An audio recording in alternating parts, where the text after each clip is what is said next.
진짜 문제는 다른 사람들이 아니고 바로 너다라고 하는 형식으로 이 주고받는 질문과 대답의 형식으로 이어진 본문입니다. 그래서 이제 1절 같은 경우에는 이제 빌라도가 갈릴리 사람들을 죽인 일들을 이렇게 보고를 하면서 이럴 수가 있습니까? 라고 이야기할 때 예수님께서 주신 답변이고, 오늘 본문 안에서는 안식일 날 병자를 고치신 이 예수님의 모습을 보면서 예수님에게 이야기를 안 하고 주변 사람들에게 이게 문제다라고 이야기를 하는 것을 보면서 예수님께서 답변으로 주신 그러한 형태로 이루어졌습니다. 예수님은 이런 그 질문에 대한 답을 통해서 우리의 시각을 바로 잡아주시고 또 넓혀주고 계십니다. 오늘 이 말씀 가운데 예수님께서 우리에게 들려주시는 메시지가 무엇인지 한 3가지 정도로 함께 정리를 좀 해보기를 원합니다. 첫 번째는 안식일에 꼬부라진 여인을 고치신 예수님입니다. 10절, 11절 말씀을 보게 되면 예수님께서 안식일에 회당에서 말씀을 가르치고 계실 때에 그때 병든 여인 하나가 거기에 있었습니다. 무려 18년 동안 귀신 들려서 앓으면서 꼬부라져서 조금도 펴지 못하는 한 여자였습니다. 여기 꼬부라지고 그리고 조금도 펴지 못한다라고 하는 것은 그녀의 질병이 얼마나 심각한지를 보여주는 표현이라고 생각을 합니다. 근데 그 기간이 굉장히 깁니다. 18년 동안. 이 18년이라고 하는 그 해를 표현을 2번씩이나 보여주면서 그녀의 질병이 얼마나 심각했는지를 오늘 우리에게 알려줍니다. 아마 인생을 살면서 정말 힘든 시간을 보냈을 겁니다. 그의 인생에 정말 괴로운 문제였을 거라고 생각을 합니다. 그러니까 이 긴 시간 동안 나 혼자서 끙끙 앓은 게 아니라 주변에 있는 모든 사람들이 이 문제를 알고 있었다는 이야기입니다. 이 여자는 이 질병의 원인이 귀신이라고 예수님이 이야기를 합니다. 귀신에 사로잡히고 시달려서 하늘을 바라보지 못하고 그리고 땅만 보면서 살아야 하는 삶이었습니다. 그러니까 몸만 꼬부라졌겠습니까? 마음도 꼬부라지고 그녀의 꿈과 미래도 꼬부라졌을 거라고 생각을 합니다. 아마 참된 안식을 제대로 누리지 못하면서 살아갔을 거라고 생각을 합니다. 오늘 이 세상을 살아가는 사람들 가운데도 이렇게 꼬부라진 인생들이 있습니다. 깨어진 가정 또는 부모의 폭력, 사람들에게 왕따당하는 그러한 환경으로 인해서 인생이 꼬부라진 사람들 많죠. 실패의식에 사로잡히고 열등감에 사로잡히고 패배의식 속에 살아가는 사람들, 은밀한 죄로 인해서 우리의 인생이 꼬부라진 그러한 무기력한 인생을 사는 사람들도 우리 주변에 참 많습니다. 우리 사람들은 그러한 사람들을 멀리하죠. 근데 예수님은 어떻게 하셨습니까? 12절에 보니까 예수님께서 보시고 불러서 말씀하셨어요. 그러니까 회당에서 성경을 가르치시다가 말씀을 전하는 것도 잠시 멈추시고 그리고 이 여인을 고쳐주셨습니다. 예수님이 먼저 주도권을 가지고 이 여자를 불러내셨어요. 그리고 사람들이 지켜보는 가운데 예수님께서 그녀에게 말씀을 하셨습니다. 뭐라고요? 12절에 보니까 여자여 내가 내 병에서 놓였다 이렇게 말씀을 하셨어요. 여러분, 놓였다라고 하는 말이 무슨 말일까요? 억압되었던 것에서 풀려났다 이런 말씀이죠. 그러니까 예수님께서 그 뒤에 더 명확하게 말씀을 하시지만 이 여자는 사탄의 속박에서 지금 풀려난 겁니다. 이 병은 귀신으로 말미암아 얻은 병이기 때문에 귀신이 쫓겨나면 병도 낫는 것이죠. 그래서 사탄에게 매였다가 지금 풀려나는 일이 벌어진 겁니다. 근데 예수님께서 내가 내 병에서 놓였다라고 말씀만 하시지 않고 동시에 그녀에게 안수를 해주셨어요. 보면 예수님께서 말씀하실 때 이미 병이 나았어요. 예수님께서 놓였다라고 하는 말씀을 하시는 순간 사단에게서, 마귀에게서 풀렸습니다. 그런데 말씀만 하신 것이 아니라 동시에 안수까지 해주셨어요. 손을 얹고, 그리고 어떻게 보면 이 손을 얹으신 이 안수의 모습이 이 치료를 끝내는 어떤 완성의 동작이라기보다는 어떤 예수님의 마음속에 긍휼 또는 사랑의 모습이라고 말할 수 있을 겁니다. 마치 문둥병자를 치유하실 때에 그냥 말씀 한마디면 모든 것이 다 끝나시는 그러한 예수님의 능력이 있음에도 불구하고 예수님은 그 문둥병자의 그 고름이 터지고 그 지저분한 그의 몸에 손을 대셔서 그래서 예수님께서 고쳐주신 것처럼 예수님은 지금 말씀 한마디로 그를 고치지 않으시고 그에게 손을 얹으시면서 예수님이 갖고 있는 긍휼과 사랑을 표현을 해주신 것이죠. 예수님은 언제나 우리들에게 이런 사랑으로 우리를 대하십니다. 예수님은 그런 사랑으로 우리의 문제를 해결해 주십니다. 그래서 더욱더 하나님 앞에 가까이 나아가 예배드리는 날, 이게 안식일이거든요.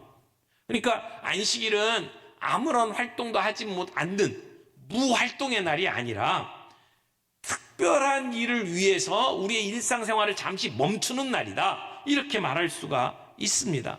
그래서 우리의 노동을 잠시 쉬고 적극적으로 안식을 누려야 되고, 그리고 하나님 앞에 나아가 집중적으로 예배하고 섬기는 일을 통해서 우리의 영혼을 짓누르고 있던 우리의 모든 짐에서 벗어나서 쉼을 누리는 날이 안식일이라고 이야기를 하는 거죠. 그렇다면 안식일의 목적에 부합하게 살아가려면 아무것도 안 하는 게 아니라 적극적으로 뭔가를 해야 되는 날이라고 말할 수가 있습니다. 근데 지금 이 회당장은 자기가 가지고 있는 그 율법의 잣대로만 지금 이 상황을 보고 있는 거예요. 사탄에게 괴롭힘 당하면서 해방되기를 필사적으로 원했던 그 한 여인을 바라보는 일은 못하고 안식일 날 하지 말아야 될 법칙에만 마음을 빼앗긴 거죠. 율법을 넘어서서 그 병든 여인을 고쳐주시는 예수님의 사랑은 보이지가 않는 거예요. 얼마나 힘들겠어요. 그런 여인이 안식일이니까 하루 더 꼬부라져 살아도 된다라고 생각을 하고 있는 것이죠. 그의 눈으로 볼 때 예수님은 사랑을 시행한 것이 아니라 율법을 어긴 죄인이 되고 말았습니다. 그래서 오늘 예수님의 하시는 일 속에서 하나님의 역사를 보지를 못하고 하나님의 역사를 비판하는 자가 되고 말았죠. 사실 예수님께서 이 여인을 고쳐주신 일은 단순히 육신의 병을 고쳐주신 일이 아니에요. 이것은 구원의 역사를 보여주시는 일입니다. 과거 선지자들을 통해서 계속해서 메시아가 하는 일들이 무엇인지를 설명을 했잖아요. 이사야서를 통해서 또는 다른 선지자들을 통해서 안진뱅이가 일어나고 눈먼 자가 눈을 뜨고 구원의 역사들이 이런 모습으로 나타날 것이다 라고 이야기를 하잖아요. 그런 하나님의 구원의 역사의 모습으로 예수님이 이 여인, 꼬부라진 여인을 고쳐주신 것이지 그냥 단순히 예수님이 의사로서 불쌍하고 힘든 환자들 돌보는 일을 하신 게 아니란 말입니다. 종종 우리가 중요한 본질을 잊어버리고 그냥 우리가 가지고 있는 의무에만, 그냥 법적인 문제에만 관심을 갖고 살아가는 경우가 얼마나 많이 있습니까? 여러분, 학교에서 숙직을 하다가 밤중에 불이 났다면 뭘 해야 될까요? 이 소화기를 갖다가 끄는 일부터 해야 되지 않을까요? 근데 밤중에 그 불난 걸 보고 빨리 달려가갖고 숙직 그 서류 장부 꺼내가지고 몇 시 몇 분에 불이 났다, 이거 기록하는 게 중요할까요? 물론 요즘에 많은 관리들이 문제를 해결하기보다는 사건이 일어나면 가가지고 그 문제를 면하기 위해서, 나에게 책임이 이렇게 부과되는 것을 면하기 위해서 서류를 만드는 일이 더 중요하다고 생각하는 시대인지도 모릅니다. 네, 지금 이 회당장이 하고 있는 일이 바로 그런 것과 같다고 생각을 해요. 그런 가운데 예수님은 그 꼬부라진 여인을 고쳐주셨습니다. 두 번째, 이런 그 회당장의 모습과 회당장이 하는 말을 통해서 예수님은 안식일의 진정한 의미가 무엇인지를 오늘 우리에게 가르쳐 주고 계십니다. 안식일의 진정한 의미를 지금 뭐라고 가르쳐 주십니까? 먼저 예수님은 이런 회당장의 모습을 보면서 이렇게 말씀하셨어요. 15절, 주께서 대답하여 이르시되 외식하는 자들아, 너희가 각각 안식일에 자기의 소나 나귀를 외양간에서 풀어내어 이끌고 가서 물을 먹이지 아니하느냐? 그러면 18회 동안 사단에게 매임받은 이 아브라함의 딸을 안식일에 이 매임에서 푸는 것이 합당하지 아니하냐? 먼저 예수님은 외식하는 자들아 라고 말씀을 하셔. 지금 예수님에게 직접 이야기를 안 하고 주변에 있는 사람들에게 안식일의 문제를 가지고 오늘 고치지 말고 다른 날 고쳐라 라고 이야기를 하는 것을 예수님이 들으셨어요. 그리고는 말씀을 하시는데 단순히 그 회당장만을 향해서 하시는 말씀이 아니에요. 여기 외식하는 자야 이렇게 얘기하지 않고 외식하는 자들아 라고 지금 복수로 이야기하는 것을 보면 더 광범위한 청중들에게 예수님은 지금 이야기를 하고 있다는 것을 볼 수가 있습니다. 안식일 문제를 가지고 분을 내고 있는 그러한 사람들을 향해서 예수님은 외식하는 자들이라고 이야기를 했어요. 여러분, 외식은 이미 저희들이 앞부분에서 살펴봤지만 말과 행동이 다른 것, 또는 의식적으로나 무의식적으로 위선 가식을 행하는 것을 지금 외식이라고 이야기를 했습니다. 바람이 부는 것, 그 다음에 구름이 이렇게 떠가는 것을 보면 그 기후가 어떻게 될지를 미리 아는 것처럼 그렇게 잘 알고 있는 사람들이, 예측할 줄 아는 사람들이 지금 하나님의 놀라운 역사가 일어나는데도 불구하고 그걸 분별하지 못하는 것을 예수님께서는 외식이라고 말씀을 하셨어요. 지금 이 사람들은 어떤 면에서 외식을 하는 겁니까? 겉으로는 율법을 잘 지키는 것 같아요. 안식일을 잘 지키는 것 같아요. 그러나 그 안식일에 제정된 본래 의도, 본래 그 원리는 생각하지 아니하고 형식에만 매여 있는 그들을 바라보면서 예수님은 외식하는 자들이라고 지금 말씀을 하고 있는 겁니다. 여러분, 사랑이 없는 신앙이 무섭습니다. 거기에는 생명이 없어요. 거기에 무슨 하나님의 역사가 있겠습니까? 우리가 신앙생활을 한다고 하면서 그 사랑은 어디론가 사라져버리고 우리의 전통, 우리의 율법만 강조하고 있다면 이 회당장과 똑같은 사람이 될 가능성이 높습니다. 예수님의 눈으로 볼 때 지금 이 여인은 아브라함의 딸입니다. 이 아브라함의 딸이라고 하는 표현은 아주 드문 표현인데 대부분은 아브라함의 아들이라고 표현을 하잖아요. 근데 여기서는 예수님께서 이 여인을 아브라함의 딸이라고 표현을 하고 있어요. 그러니까 18년 동안 꼬부라진 삶을 살면서 어떻게 보면 선택받은 언약의 백성으로서의 쳐주지 않았던 그러한 그녀를 온전히 하나님 백성으로 예수님께서 인정을 해주신 거죠. 온전한 언약의 백성으로 예수님께서 자리를 회복시켜 주시는 겁니다. 그러니까 아브라함의 딸이라고 이야기를 하는 거예요. 하나님의 축복을 받은 여인이고, 그리고 다른 사람들에게 복의 근원으로서 살아가야 될 그런 삶을 살아야 된다고 예수님께서는 보여주신 겁니다. 그래서 그 여인을 불쌍히 여기시고, 그리고 귀신의 세력에서 해방시켜 주시고, 그리고 지금 예수님께서는 안식일의 진정한 의미가 무엇인지를 가르쳐 주고 있는 것이죠. 우리가 가지고 있는 그 율법의 틀에서 이 문제를 볼 것이 아니라 율법의 근본 정신의 틀에서 이 문제를 봐야 된다는 거예요. 사랑의 틀에서 이 문제를 봐야 된다는 것이죠. 오늘 우리가 신앙생활 하면서 종종 우리가 만들어 놓은 그 법의 틀 안에서만 문제를 보려고 할 때가 얼마나 많이 있습니까? 근본적인 사랑의 문제로 보지 아니하고 우리가 이런 형식과 전통의 틀을 가지고 우리의 신앙생활에 잣대로 삼고 사람들을 정죄하고 비난하는 경우들이 많이 있는 것을 보게 됩니다. 그런 면에 있어서 우리가 정말 말씀대로 산다고 이야기하고 믿음 생활한다고 하면서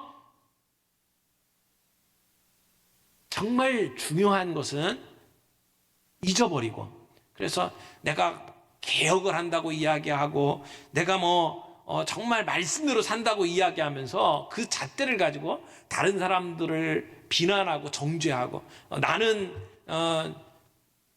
말씀대로 살는 사람이고 저 사람들은 개혁돼야 될 대상이고 편을 가르면서 그러면서 살아가는 것은 지금 심각한 문제가 있다라고 하는 것을 보여주는 그러한 모습이라고 생각을 합니다. 예수님은 율법을 근본 정신에서 보라고 이야기를 하는 거예요. 안식일이라고 하는 것에 대해서 우리가 한번 간단하게 정리를 좀 하죠. 구약에 있었던 안식일의 제도가 우리 신약으로 넘어오면서 형식이 바뀝니다.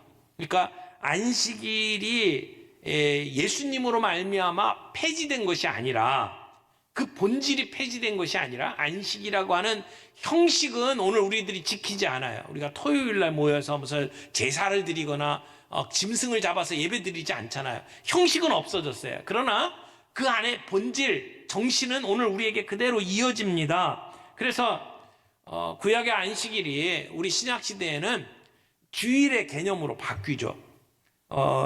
안식일이 주일로 바뀌었다고 하는 아주 명시적인 그러한 언급은 없지만, 그러나 초대교회 때부터 우리 모든 믿음의 선배들이 안식 후 첫날 주일에 모였어요. 그날이 예수님이 부활하신 날이잖아요.